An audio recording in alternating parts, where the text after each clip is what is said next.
Good morning. This is Dominique Park, and Tyler Bobo with Bobo Park Realty.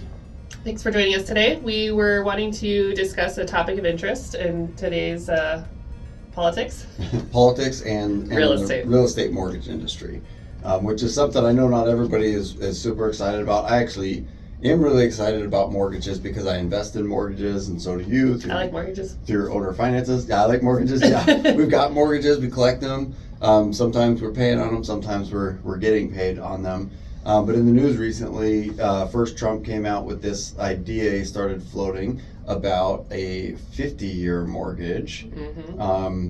And that hit some backlash because of some potential problems with it. I don't think that one really made it very far, but what were some of the issues that people were complaining about on that? I think really what made people nervous is that it's 50 years, right? Just the timeline alone seemed maybe a little bit intimidating or overwhelming.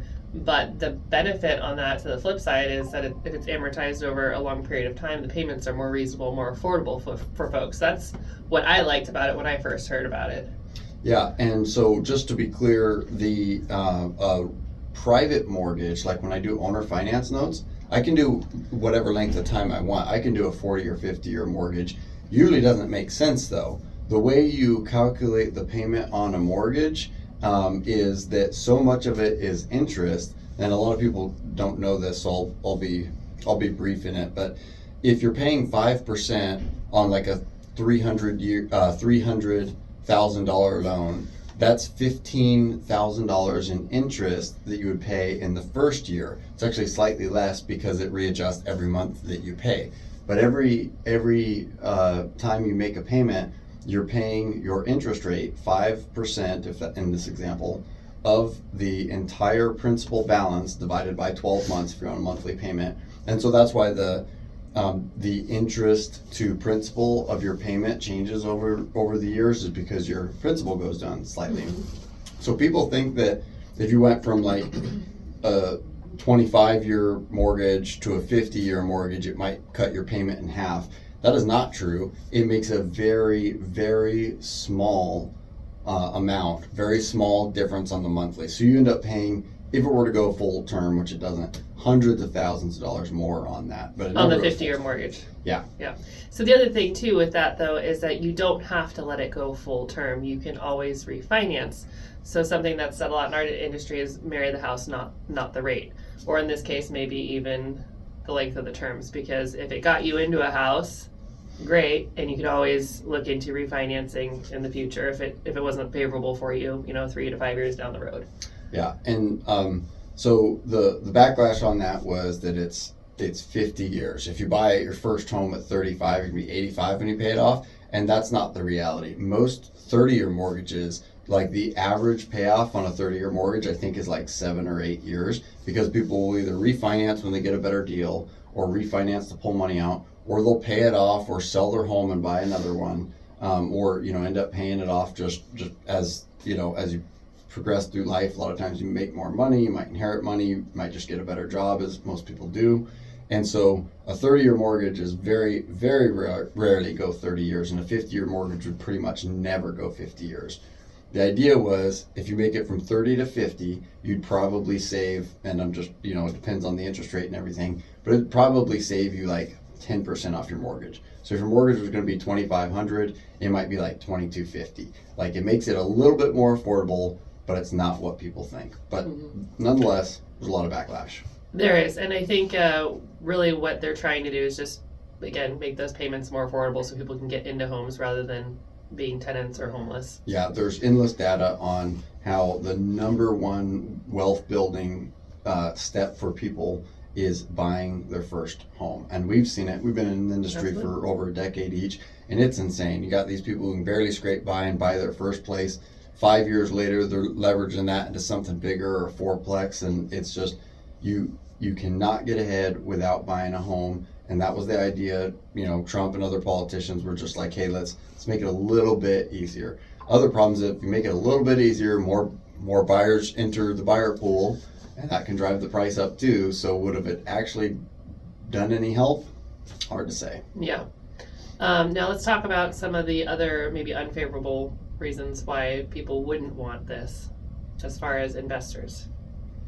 That's more, investors and security-backed loans, things like that.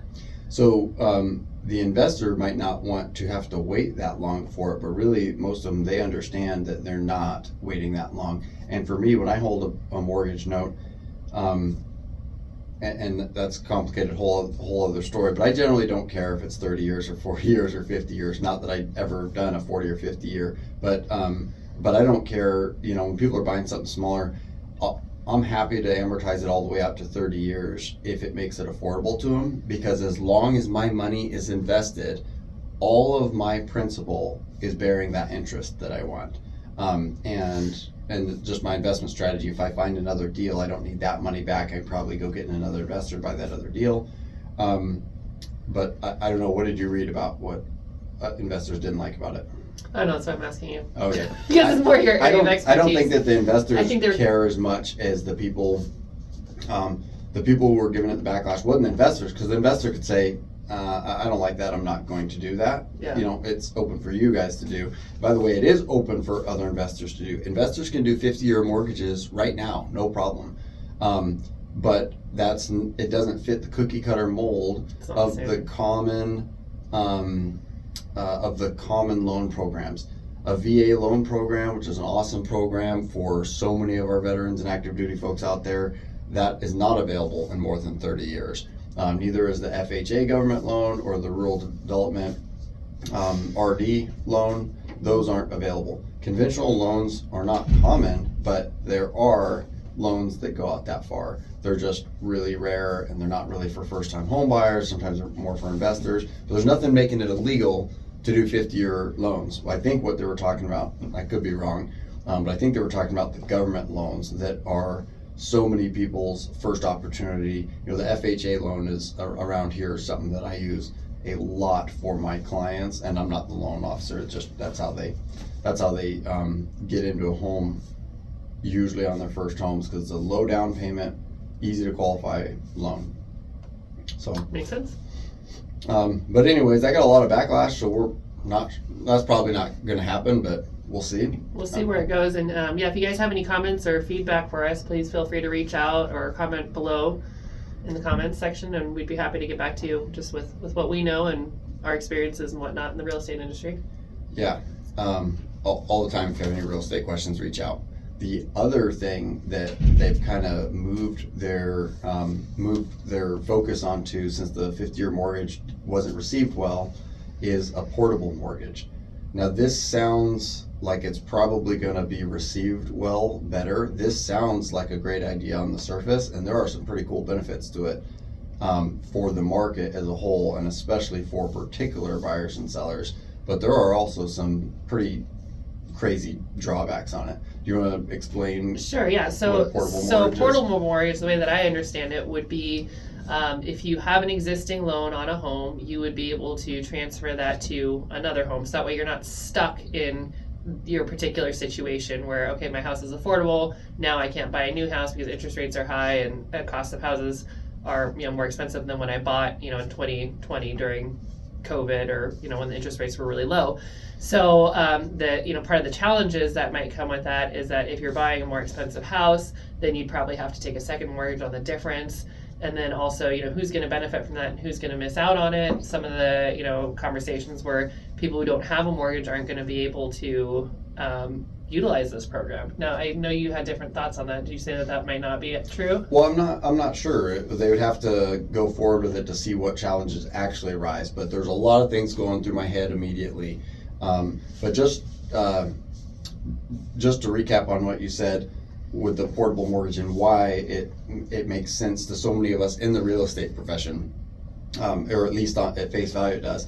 So if a seller sells their home and they've got a 2% mortgage and they go buy a new home, they can use that same mortgage, that same interest rate and terms on their new home, which makes it hugely cheaper than getting a new mortgage at today's rates, which I haven't checked this week, but let's just say 6. Like the difference between 2% and 6% is going to be thousands of dollars per month on the average price point home. We're not talking about a few bucks. I mean, it's significant. And here's where we are as real estate professionals, especially a couple years ago. So a couple years ago, I'm sure you experienced this a lot. I did all the time. I'd meet a couple who had a home and they wanted a different home. They wanted to upgrade, they wanted to downsize, the kids are out of the house or whatever, they needed something smaller, or they wanted to move closer to work or whatever. And so they've got this home that they wanted to sell and they couldn't sell it because they were paying, say, $1,500 a month for this really nice home. Then they wanted to downgrade, buy a smaller home, and it was going to cost them $2,000 a month. Well, they're not going to downgrade and pay more. So they sat there in this home that wasn't the best fit for them. They didn't actually want it, no matter the reason, whether they were downsizing or upgrading or whatever. The cost is so much more significant, not just because of the prices, but because of the interest rate. People don't understand that the interest rate, unless you've tried to buy a home in the last few years, the interest rate is vastly more important than the price of the home. Yep. And so another place where this could be a great benefit to a certain group of people is, like you just mentioned, the downsizing aspect, right? If you're going to spend less on a home and it's smaller, whatever the case may be, now you have more available to downsize versus upsize and having to take out that second mortgage because you don't have enough on it. If that's how the rules play out. I'm not sure how these rules are going to play out. Another question that I would have too is, and we said it was kind of similar to an assumption was our first thought, but one other question that I would have is, if I am keeping the interest rate on my house and using this portable mortgage, do I have to sell my current home, or can I use the portable mortgage towards a new home? You'd have to sell it or pay it off. You'd have to free it up. I would think so. That's what I would imagine too. But yeah, those are some details that have to work out. Yeah. And when you said it's kind of like an assumption, it's not really like an assumption, but there's going to be it's going to have the same problem as an assumption. So when the interest rate skyrocketed over the last few years, and we've got these low interest loans, people who were selling their home that had an assumable mortgage, which is generally like the government mortgages, like the RD, VA, and FHA loans are generally assumable. You have to qualify for those mortgages. And so the buyer would come along and the seller would have this great selling point. You can buy my $400,000 house, and instead of paying 6% interest, you can pay 2% interest because you can have my mortgage. So what the mortgage wasn't portable, you're just swapping the buyer, right? Yeah. Here's where there's two main problems with this. This sounded amazing, and all of these realtors were advertising the properties that they had for sale as, oh, this has an assumable VA mortgage at 2.5% or whatever. Sounded great. Two huge problems. One is that you're selling the house for $400,000 because that's what it's worth today, and the mortgage on it, let's say, is $300,000, just to use an easy number, and because the guy bought it in yesteryear and has maybe paid down on it or whatever. So the mortgage you can assume is only $300,000, but you need $400,000. So who's buying a $400,000 house, which is just not a super fancy house these days? It's a decent house. Most buyers in that price range don't have $100,000 to put down. So now you got to get a second mortgage, which is going to be trickier because it's always harder to get a second mortgage on a property, especially when you're doing a residential purchase rather than a refinance or a second loan or something. But the other problem, other than finding that gap, that $100,000 gap, of course the buyer has to qualify for that loan anyways. But the issue is the time it takes.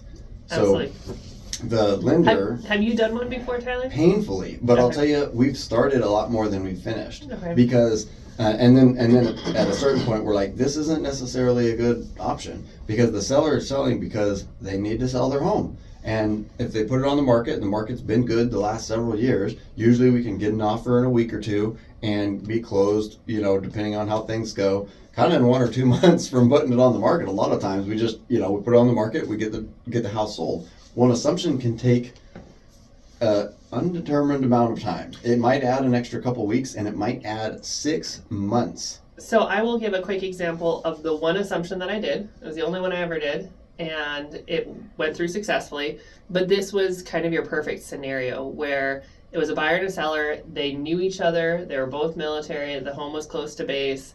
And so when the buyer was getting ready to PCS, they said, hey, I don't know if it was his commander, but it was somebody who ranked higher than them, had the extra money to put down on the difference between the loan and the purchase price. And so it was just this perfect combination that worked out fantastic. The reluctancy of a seller wanting to go through this process with a buyer is they don't know if they qualify per this, I don't want to say lender, per the mortgage company, right? And they don't get back to you very quickly. I mean, you can wait 3 weeks for them to say we've received the buyer's application, and then you have to wait another 3 weeks to find out if they even qualify. And in the meantime, the buyer and the seller could be spending money on this, not knowing if they could do it. They could be doing home inspections, repairs, well and septic. And then if the buyer doesn't qualify, then the seller's wasted all this time, money, and energy and effort, and the buyer too, for a house that's not going to sell. And that puts them in a bad spot because they have to leave in a certain amount of time. And, maybe they need that money to buy their next home. Probably they need that money. And so in the situation that I helped these folks with, they knew each other, they trusted each other, they had a good rapport, a good reputation with one another. So it worked out great, and they trusted that they had the money in the bank and all the things.